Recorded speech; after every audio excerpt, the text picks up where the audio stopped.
Ladies and gentlemen, we are back for another episode of CB's Gold MMA Show. If you don't know me, I'm CB Gold, your host. There are no co-hosts. I'm the only one running this show. And today we're going to discuss a lot of things. First off, just want to plug a few things. If you don't know who I am, like I said, I'm CB Gold. I'm a co-host on the MMA Roasted podcast. You've also heard me on Aaron Says What podcast, Half the Battle, and the Loaded Joe's MMA podcast. They also call me Psycho, CB the Grenade. Easily find me on Twitter, Instagram, Snapchat, CB the Grenade, and on Facebook it's CB Gold. You can ask me anything. You can try and stump me, hit me up anytime, and we'll get back to you as soon as I can. I'm pretty responsive on Twitter and Instagram and stuff. So, just hit me up.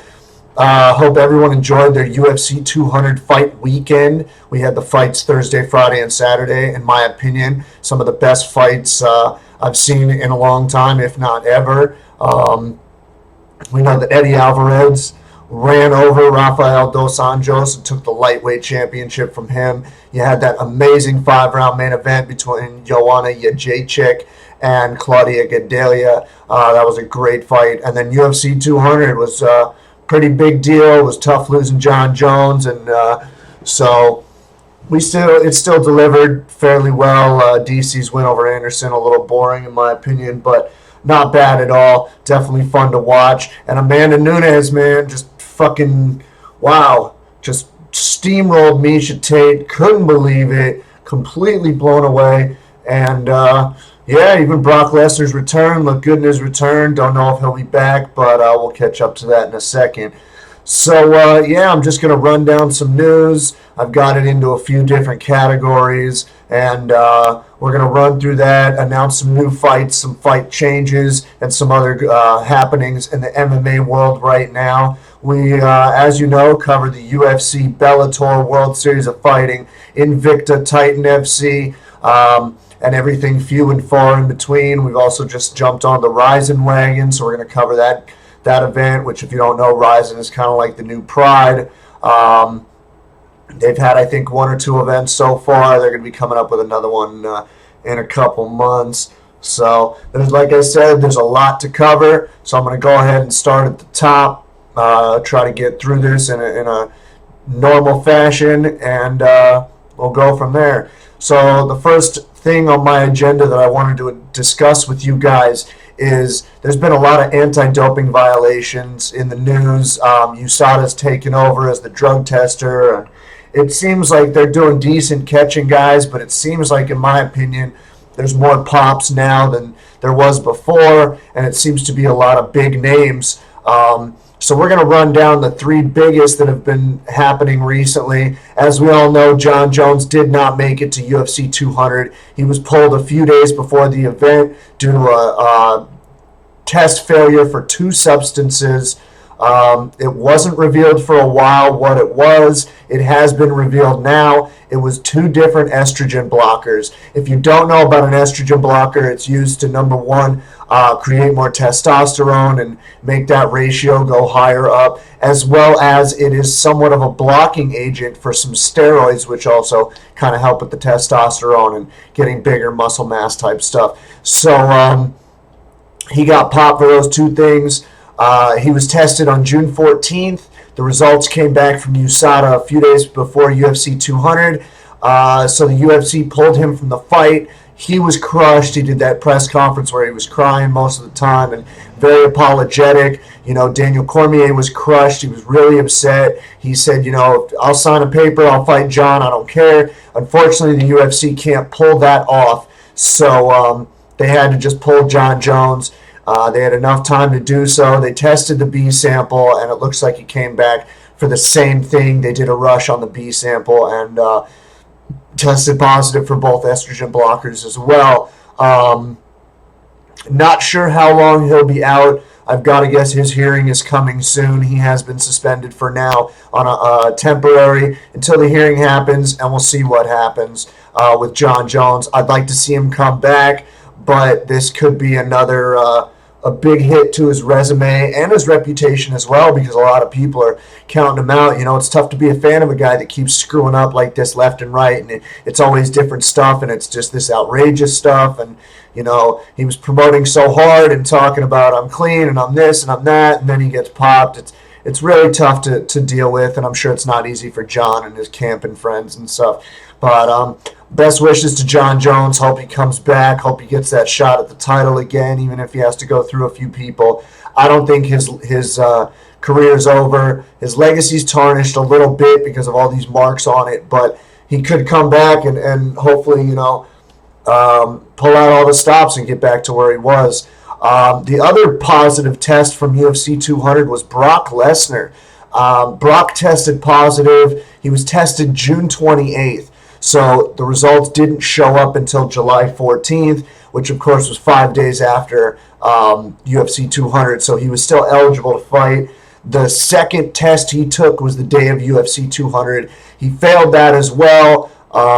Like I said, the results didn't arrive before UFC 200, so the fight remained. He still fought Mark Hunt. He beat him by decision, but he did get marred with this test, and he tested positive for the same estrogen blockers as Jon Jones.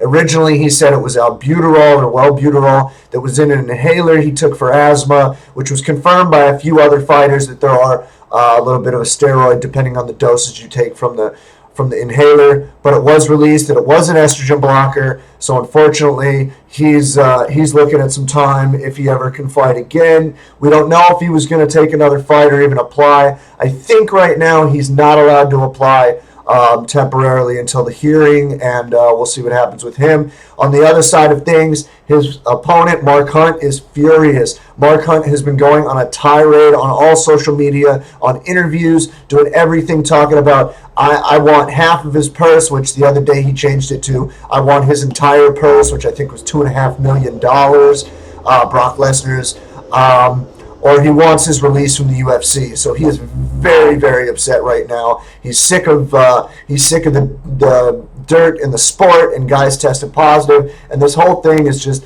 it screws up a big event. And you look back at things and you go, well, he won. A lot of people were happy for Brock, and then this happens. Same thing happens with Jon Jones. So it's like UFC 200, the biggest event ever, and then the two, in my opinion, two biggest names on the card both test positive and they fuck it up. It's really tough to deal with. It's a sad thing to happen, but as we all know, it happens all the time.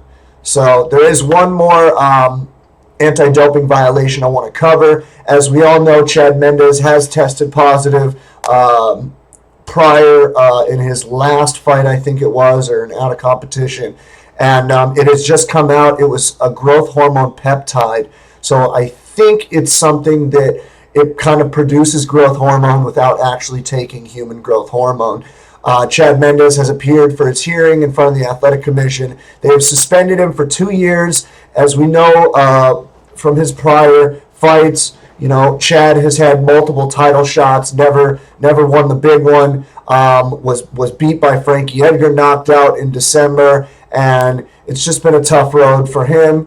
2 years is a lot of time. He's kind of in limbo already, so who knows what's going to happen with Chad Mendes. It's sad to see. I like Chad. He's a good guy. But you can't beat the system anymore, guys. You really can't. The whole thing with these drugs and testing positive, I still think guys think, you know what, I can get by it or I can do this. The only guy that really got close to beating it or even remotely beat it was Yoel Romero. And the only reason that he beat it was because he tested positive for a substance that when the Athletic Commission and USADA looked into the ingredients of what he was taking, it was not listed as an ingredient. So it was somewhat hidden, and they said, well, we couldn't find it, you didn't know, so you know what, there's not much repercussions from doing that. Otherwise, these guys are getting popped left and right. They are getting suspended all the time. This is your career, this is your moneymaker, this is how you feed yourself and your family and keep your gym going and everything. These guys they got to stop trying to beat the system. I don't know if we're getting closer to a completely clean sport of MMA, but we'll see what happens. I'm hoping for it, but you know what?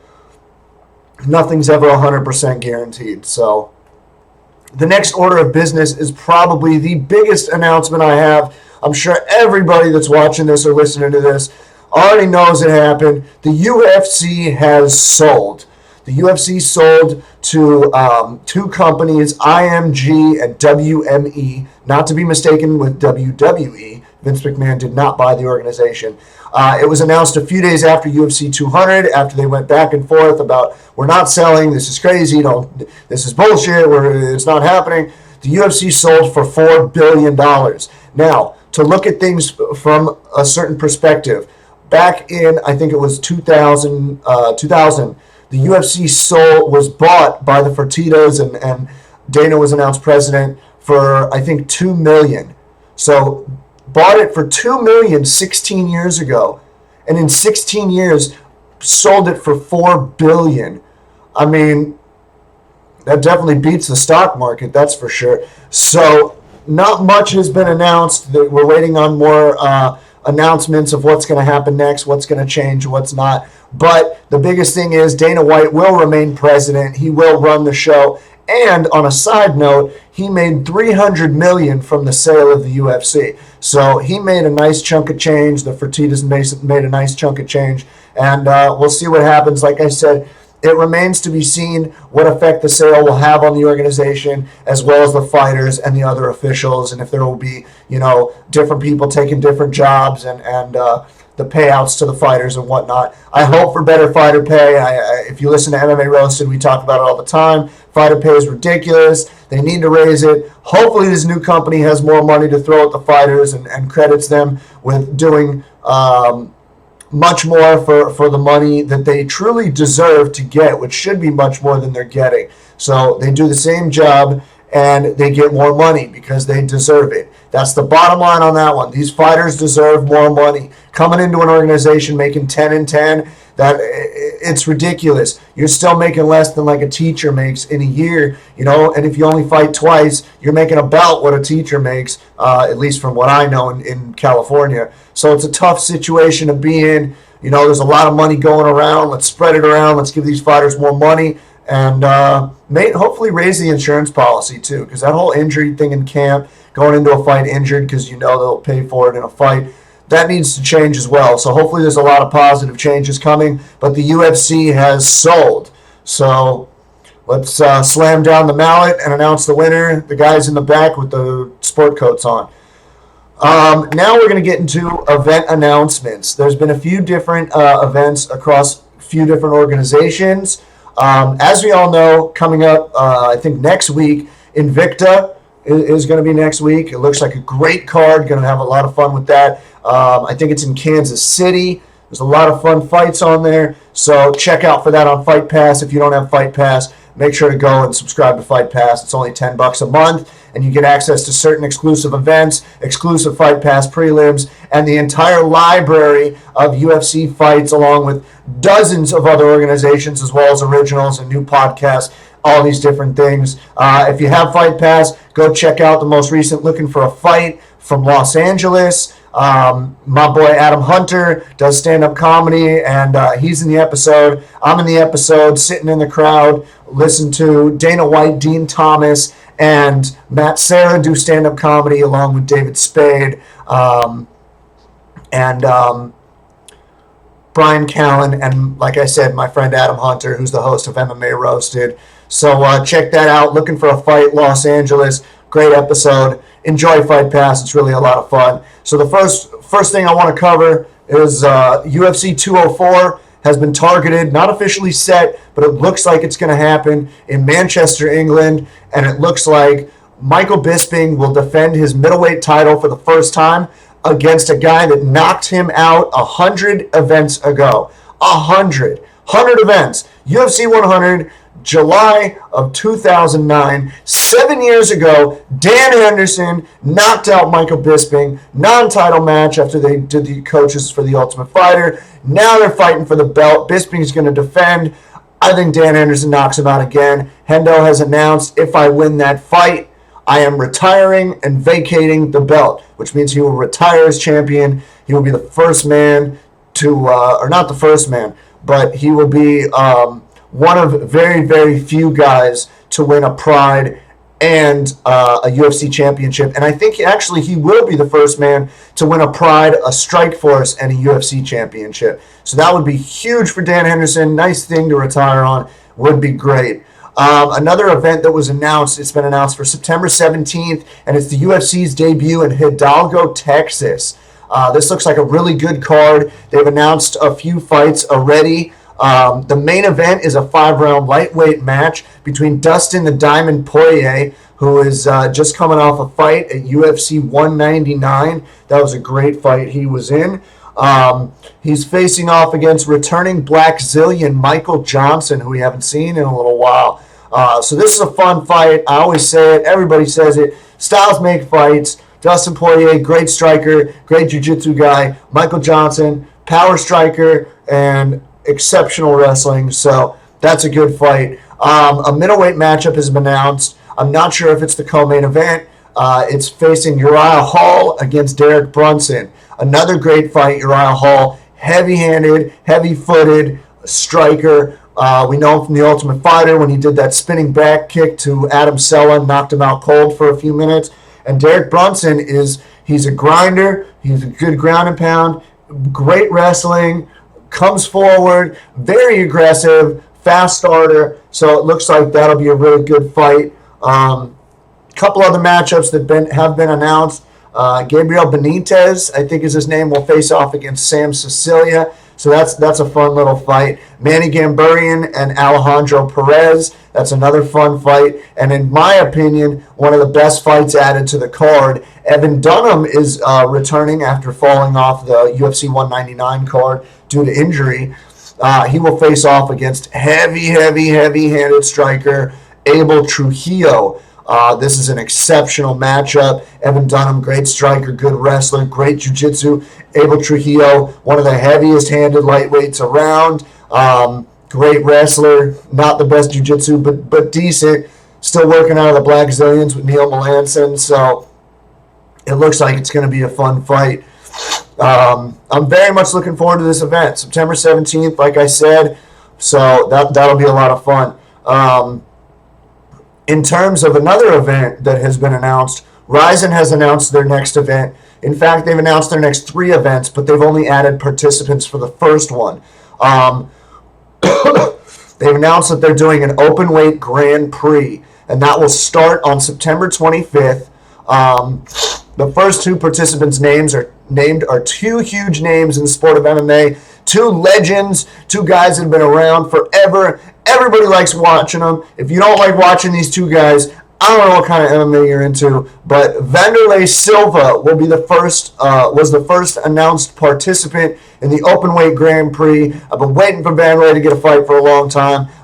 If I'm not mistaken, he's still suspended in the U.S. by the Athletic Commission, but this fight is in Japan, so I think he can get away with it. He might get suspended for the rest of for coming back to the U.S. Not sure he cares. Would rather fight in a Pride-style organization. The other one that was suspended and said he was retired as well, returning Mirko Krokop. I'm so excited for his return. I hope he can get back to the old Krokop.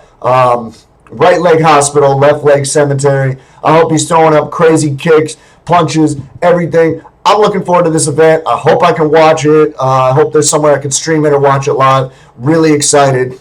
But the event will be 3 nights. The first round will be September 25th, and then the second and third round will be December 29th and December 31st. So there is some time for the guys that win and maybe even lose in reserve from the first night if they can't make it, or if they have enough time to heal up for the December 29th card. They've got about 3 months, so that gives them time to heal up. If they can't heal up or they get injured, there'll probably be reserves or one of the losers will come back. And then December 31st, New Year's Eve, will be the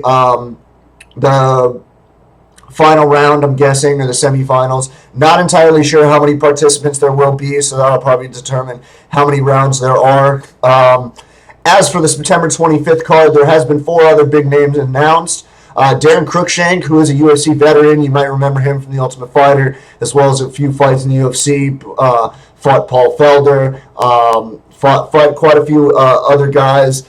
he won his Ryzen debut recently, so that was good. Another Pride veteran that is coming back for the September 25th card is Kazuyuki Fujita, Ironhead. He has fought Fedor before, almost knocked him out a long time ago in Pride. Fujita's a tough guy. Looking forward to his return.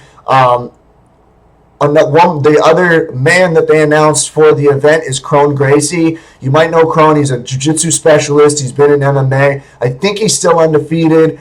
Very big name in, I think, the third generation of the Gracies, and was recently at Metamoris last week and has been helping Nate and Nick Diaz train for their fights. So I'm looking forward to Kron's return. And then Gabby Garcia will return in the female division. I think she's doing middleweight or light heavyweight. I'm not entirely sure. I don't remember what she did last time, but she will be returning. Always fun to watch her fight. I'm hoping her stand-up has improved. She has one of the best ground games in the world, especially being a niece of Marcelo Garcia, who's one of the greatest jiu-jitsu players of all time. So she'll be back. Looking forward to those cards. Ryzen's fun. If you haven't heard of it, look it up. See if you can find a stream of their first couple events. They've been really fun. I think they did a 2 or 3 night tournament.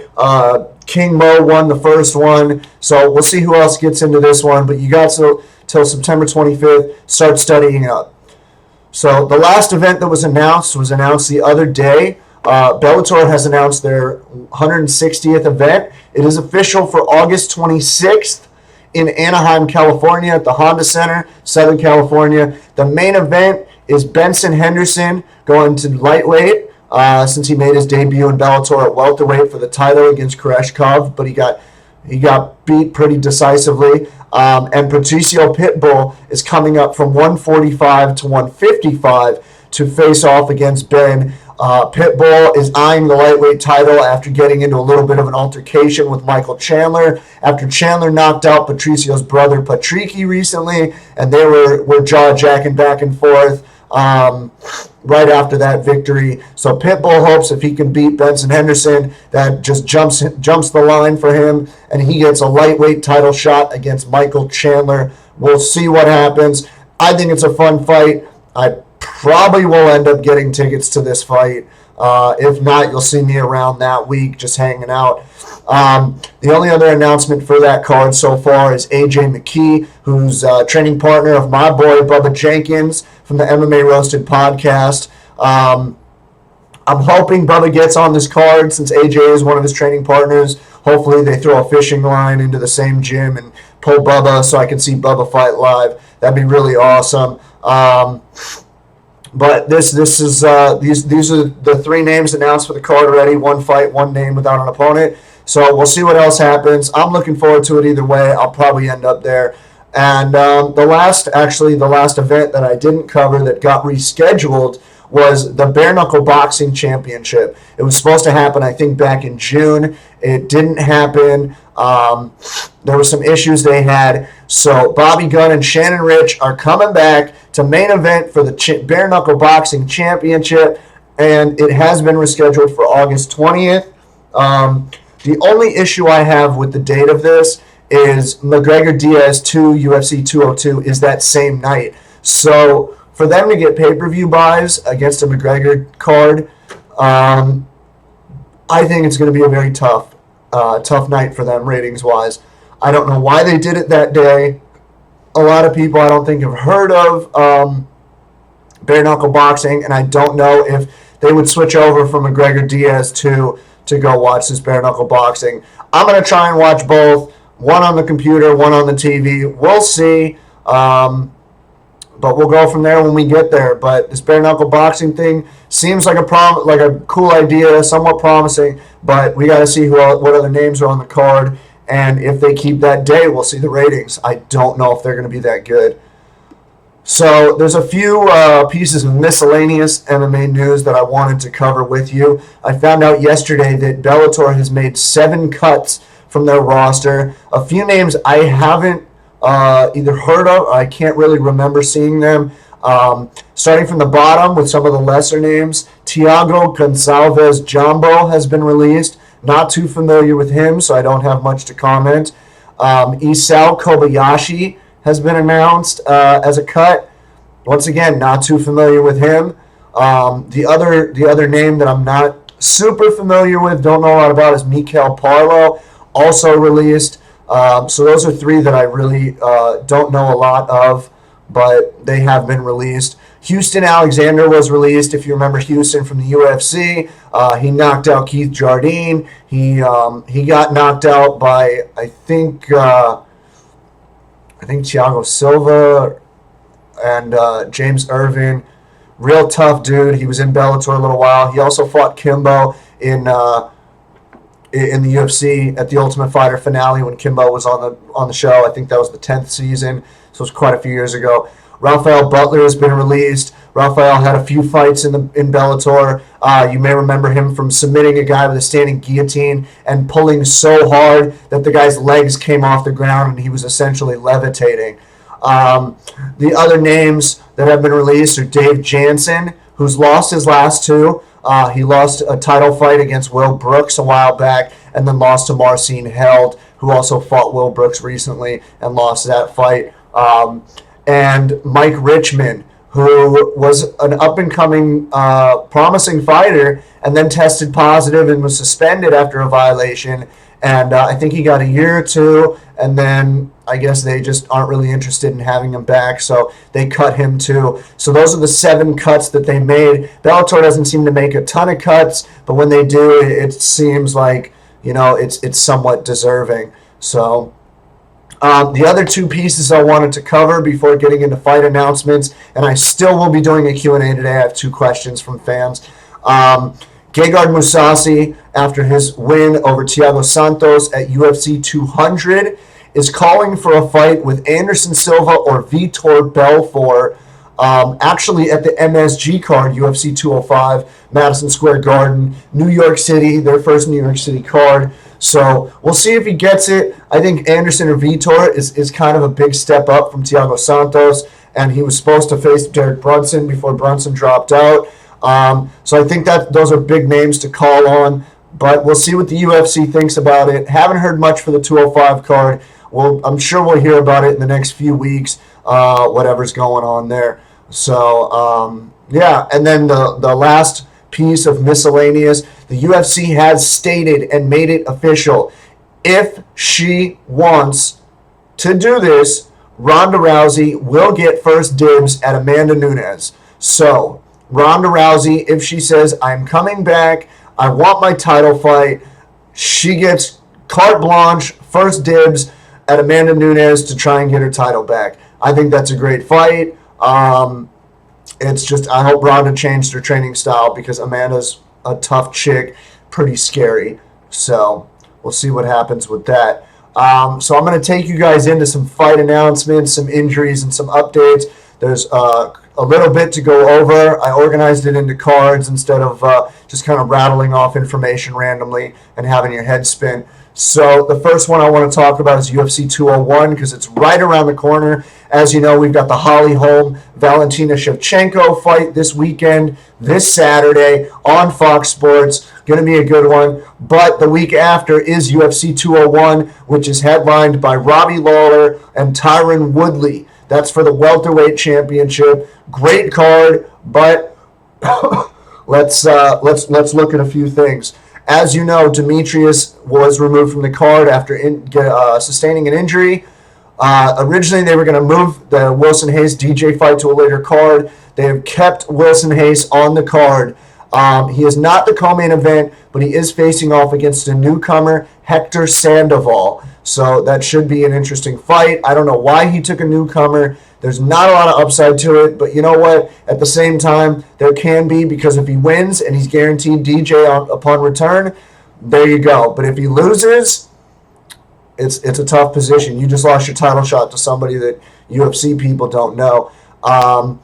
With the Demetrius Wilson-Hayes fight off the card, the co-main event spot has been given to Karolina Kovalkovich and Rose Namajunas. Great strawweight bout.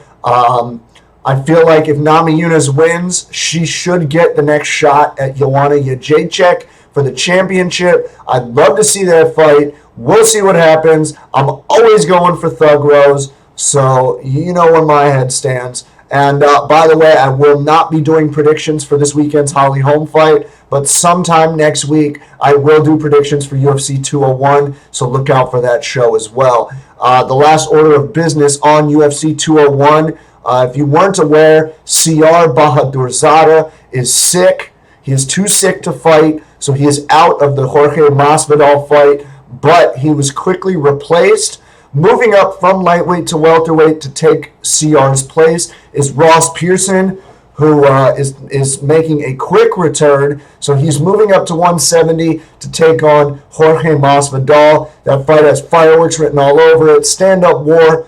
Wouldn't be shocked if it never hits the ground. So we'll see what happens. 201, promising card. Look out for it. July 30th, pay-per-view.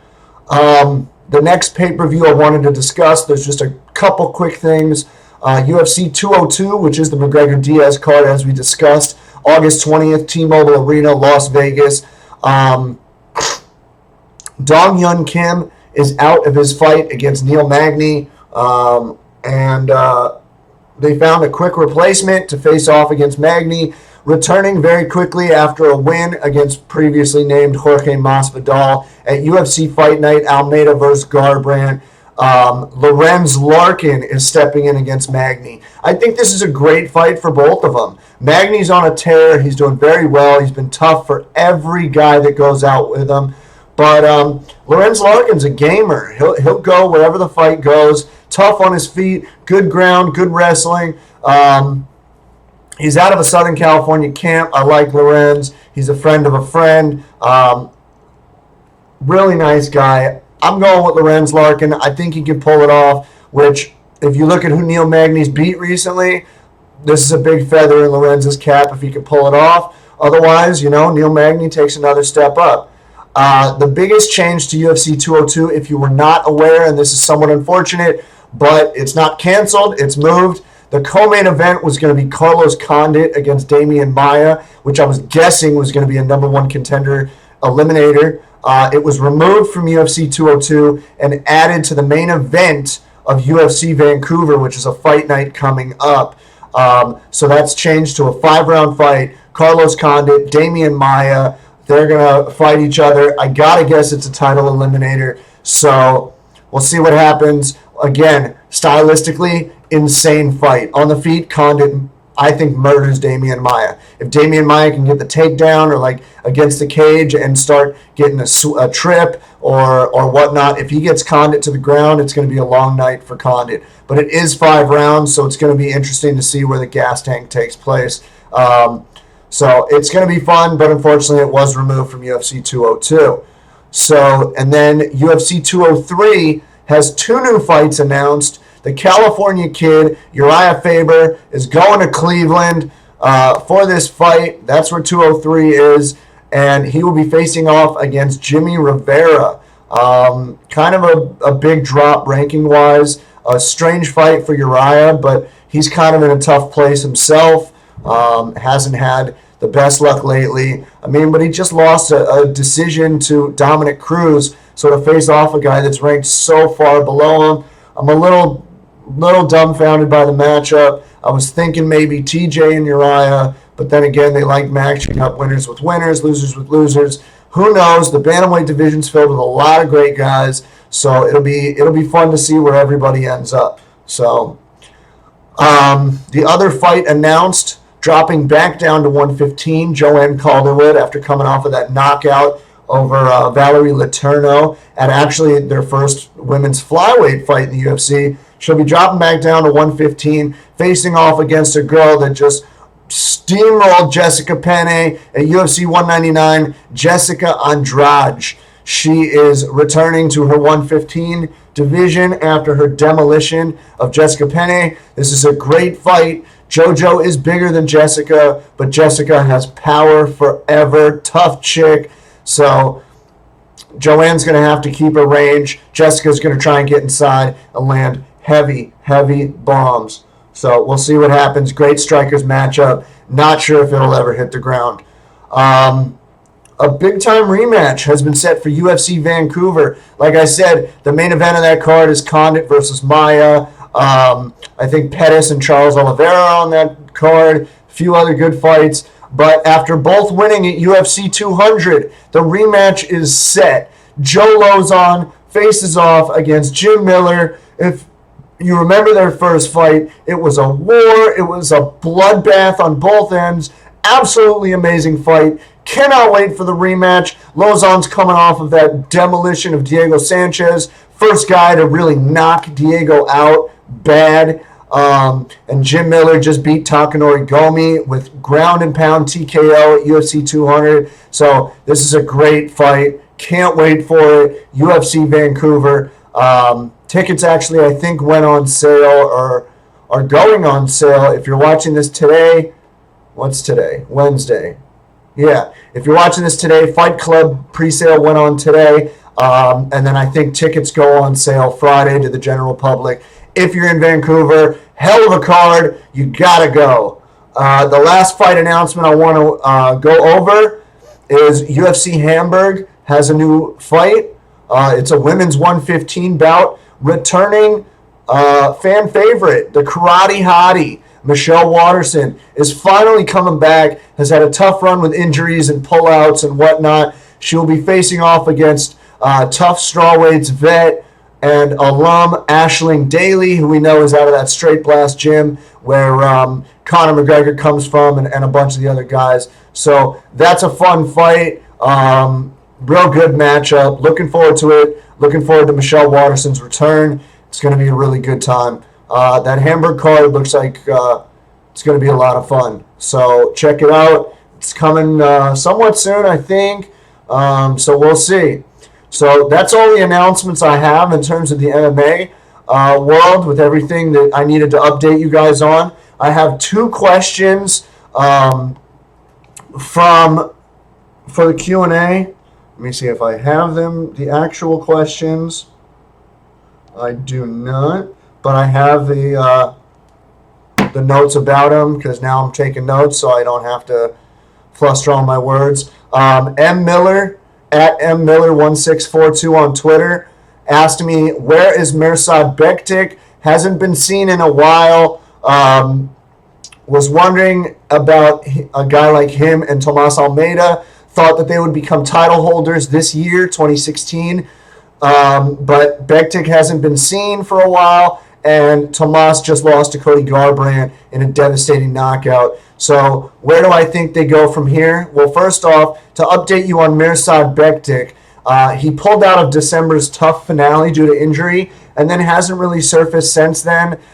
In terms of his resume, doesn't have big names on his resume so far. He is still undefeated. The unfortunate part about it is, like I said, hasn't fought big ranked guys and nobody's heard from him for a while. So I'm hoping he's getting over the injury, going to be on a card soon. He is, like I said, undefeated, very well-rounded, but I think what the UFC needs to do for him if he does return is maybe the next fight or a fight after, give him maybe like a top 15 to see where he stands and start making his way up. Well-rounded, great wrestling, great grappling, good striking. So he's a tough out for anybody. So I look forward to him returning. But like I said, he needs stiffer competition to start making a move up. Do I see him as a title holder? Eventually he could be. A lot of guys start slow and make their way up to the belt. A spur to go up? No, I don't think so. So we'll see what happens. As for Tomas Almeida, as we all know, he took that devastating loss to Cody Garbrandt, got knocked out bad. I think for Tomas, he needs to iron out his game. I think that's one of the most important things that he could do. Maybe get a little more technical on the feet instead of brawling. I know he had those nice fights with Burchak and Brad Pickett, but his chin is a little suspect. He's had a tough time with brawlers. Was undefeated until Cody. But I think the other thing he needs to do is work on a grappling game and submission game. So he does have more of a well-rounded game where he could go from there and do different things. He needs to just not be with brawlers. So we'll see. I think he needs to regroup, get someone lower on the rankings that can give him a small move up, but nothing to where he can get destroyed again. Definitely not a brawling power puncher. That's not something that he should want or get He should get a guy that he can have a good fight with, get a win over, and start making his move back up the ladder. But there's still a lot of room for improvement. Do I see him holding a title eventually? Not entirely sure. Could be a contender, but crazier things have happened, so we'll see. The other question, and thank you, M. Miller1642, for your question. I appreciate it. Sorry it took me so long to get to it. The other question I have is a long question from a friend of mine named Martin Hamilton. He asked me this on Facebook, so he's Martin Hamilton, good friend of mine on Facebook, asked a really good question, so I'm going to run it down as best as I can. He asked me, who is the main threat to each current UFC champion? That's a great question. I really like that question, and I'm going to go division by division and let you know what I think about the situation. So I'm going to start with the heavyweights. In terms of Stipe being the champ, I think he gets through Alistair Overeem. I don't think Alistair poses as much of a threat as a lot of people do. Based off previous performances and recent performance, I think Cain Velasquez actually is the biggest threat to Stipe. Can Stipe knock him out? Yes. Can he stop Cain's wrestling? Not entirely sure. But I think Cain, especially seeing how he came back against Travis Brown at UFC 200, that was amazing. He came back after being injured for so long, couldn't get his title rematch, and just destroyed Travis Brown. So if he can get back to form and stay injury-free, which is a big if, because that AKA camp, I don't know why they go so rough in the gym and they have so many injuries. It's a tough predicament for them to be in. If Cain can stay healthy, take a few consecutive fights, and not get injured, and win them in impressive fashion, I don't see why he couldn't be champion. But on the same token, Stipe is tough. He's had a long road to the belt, and I see him holding it for a while. Light heavyweight, in terms of Daniel Cormier, I still think it's Jon Jones. We don't know where Jon Jones stands with the suspensions and what's going to happen next with him. We really don't know, but I think Jon Jones is the biggest threat. But in terms of guys available, I still think it's that like top 4, top 5. You got Jones and Cormier, you got Rumble and Glover Teixeira who are going to fight, and you got Alexander Gustafsson. I think all of them can pose a threat to Cormier. It just depends on the day and working their takedown defense, because Cormier is going to go for those takedowns. I don't know if he likes to get hit, and he got hit by Rumble and he got hit by Gustafsson a few times, and then it kind of hit the ground because those guys hit hard, and Glover the same thing. So I think it's that like top 5. You can interchange them to fight any one of each other and have great matchups. But in terms of being champ, Cormier's biggest test, if he can come back, is Jon Jones. So, yeah, middleweight, you got Michael Bisping. I think Bisping loses to Hendo. I really do. I think Hendo can knock him out again. But in terms, if he does beat Hendo, then I think Bisping's issues are top 5. Jacare, who I thought should have gotten the spot. Jacare, I think, beats him at anywhere the fight goes. I think Luke Rockhold beats him in a rematch. I think Chris Weidman beats him. I even think Yoel Romero could beat him, depending on when Yoel gets back and what they think of his future in terms of the division. Also, a guy that hasn't fought in a long time, Tim Kennedy. I think Tim Kennedy would be a tough test for Bisping. And you never know. I think Bisping right now is somewhat of a placeholder.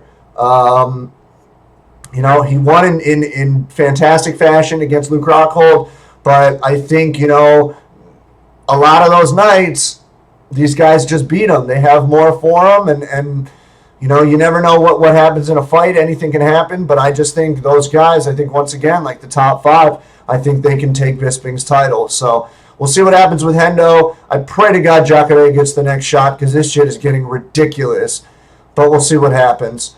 Welterweight, I think in terms of Lawler, if he gets through Tyron Woodley, which a lot of people aren't giving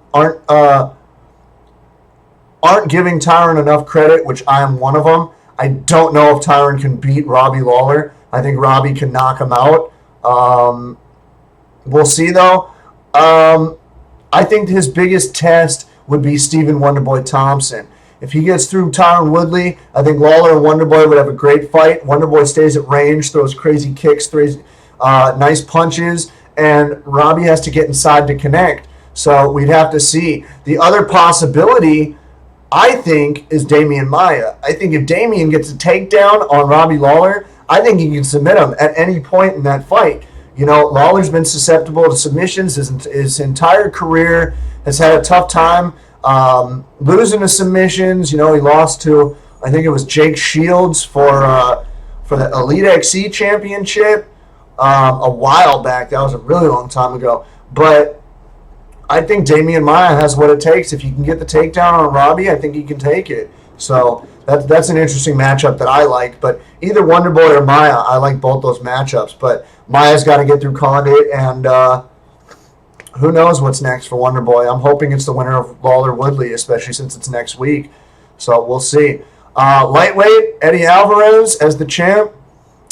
You know, there's a lot of tough fights out there. He's said after his win he wants an easy fight going forward, and he mentioned Conor McGregor as the easiest fight. I think that fight is unbelievable. I think it would be a hell of a war, and I think it could go either way. You know, I'm always for Conor, but I think that fight could go either way. So we'll have to see what happens with that, but I don't know if that's going to happen. Conor's got Nate, then he's got Aldo, so who knows? Nobody lines up that many fights in a row. In terms of the guys at lightweight right now, if Khabib can get healthy, I think Khabib is a huge test and a huge threat for Eddie Alvarez. And another guy that people are counting out as a title contender is Tony Ferguson. You know, Tony just came off that back-and-forth war, but he submitted Lando Venata last weekend, and or last week, actually. I think Ferguson is a definite threat to the title, especially against Alvarez. I think they have a great fight. They brawl it out, and then Ferguson goes for those like diving, rolling heel hooks or the Darce choke that he loves so much. We'll have to see, but I think those are the two names that are a threat to anybody at lightweight right now, so we'll see. Moving into the featherweight division, you know, it depends on who's the champ. Aldo just beat Edgar. McGregor's got the belt, but he's got Nate. If they book Aldo McGregor next, I think McGregor beats Aldo again, in my opinion. If he does beat Aldo, well, whoever wins that fight, I think Frankie Edgar should get the shot, or at least fight somebody to get the shot. I think Edgar poses more of a threat to McGregor, and I don't know if Edgar would fight the same way if he fought Aldo again. We'll see, but Aldo is 2-0 against Edgar. But I also think Max Holloway is an up-and-coming contender, doing very well, fighting like a madman, beating everybody. I think Max Holloway is an eventual 145 champ.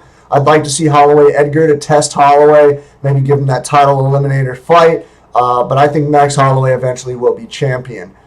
In terms of the bantamweight division, there's only one guy I can think of that poses a threat to Dominick Cruz, and that's John Dodson. The reason I say Dodson is because Dodson has, I think, more power than Cruz, and he's just as fast. His footwork and his headwork may not be as good as Cruz's, but Dodson, I think, has all the tools to be the 135 champ, especially coming up from 125, having 2 fights against DJ. The other names that I was thinking of, but they all fall into the same category, are Dillashaw, John Lineker, and Cody Garbrandt. The thing with them is they are heavy punchers. They're very talented fighters. They're strong, decent, well-rounded games. But to land power, to have power punches work, you have to connect. And the problem is, connecting on Dominick Cruz is one of the hardest things in the world. He has unbelievable footwork, unbelievable head movement, in and out movement. You can't catch him. You know, Uriah couldn't catch him. TJ couldn't catch him. I think that's going to be the toughest test. So I think Dodson is your toughest challenge for the 135 belt if Cruz holds on to the belt, depending on who he fights next. Flyweight, people may call me crazy. I've been saying this for years. I think with the right camp, and what I mean is working more of a striking camp, working a little bit of wrestling and submissions, but that's always already a strong point in this guy's game. But working a striking camp and working with Dwayne Ludwig and ironing out the details of your striking game, I still believe that Joseph Benavidez can be a 125 champ. I really do. I really do. I really do. I really do. I truly believe he can pull it off. Like I said, go to Dwayne's camp, work striking for, 6, 8, 12 weeks, or, however long you need to do till you get that shot, and then work it harder. Work a little bit of your wrestling, your takedown defense, and work your submissions. The guy is unbelievably talented. It drives me crazy that he hasn't won the belt yet. But unfortunately, in my opinion, the flyweight list of contenders is very short. DJ is one of those very dominant fighters, very dominant champion that pulls off a lot of stuff. So he's tough everywhere. There's not a lot of people, and beyond my belief, a lot of people will say, DJ holds it for a long time. But keep in mind, guys, there is that tough 24 coming where it's all champions from other organizations at flyweight that are coming into the house, fighting in the season, and the winner of the season gets a title shot against Demetrius Johnson. They announced Damasio Page is in the house. They announced Tim Elliott's in the house. They announced my buddy Matt Schnell is in the house. Danger from American Top Team, he's in the house. Some other great guys on that cast. Going to be a really fun season. So, a few challengers out there for DJ, but DJ's on a whole nother level. Going into the women's divisions, I think in terms of bantamweight, if she returns, I think Ronda Rousey poses a threat to Amanda Nunes. Don't strike with her. Do not strike with Amanda Nunes. Get your clench if you can, or go for a double leg. Get it on the ground. Work your jiu-jitsu. Stop trying to match these people's game. Stop trying to, mimic it and do what you think you can do better. Get it to the ground. Get your fucking armbar or get another submission. Call it a day. Ronda Rousey. I also think Holly Holm would be a fun fight for Nunes. I think Holly Holm is a tough matchup for any striker. You saw how she did against a grappler. She's got a fight this weekend against Shevchenko. If she wins that fight, I wouldn't doubt it if she moves her way back into a title shot, because if I'm not mistaken, Amanda Nunes got the title shot by beating Shevchenko. So we'll see. But I think Holly Holm and Amanda Nunes is a great striking matchup. So we'll see what happens with that. The last division we'll discuss, of course, is the women's strawweight. Joanna champion. There's two girls I can think of. One is Rose Namajunas, fighting next week. Not next week. Following week, next week, 201. Sorry. Next week at 201 against Karolina Kowalkiewicz.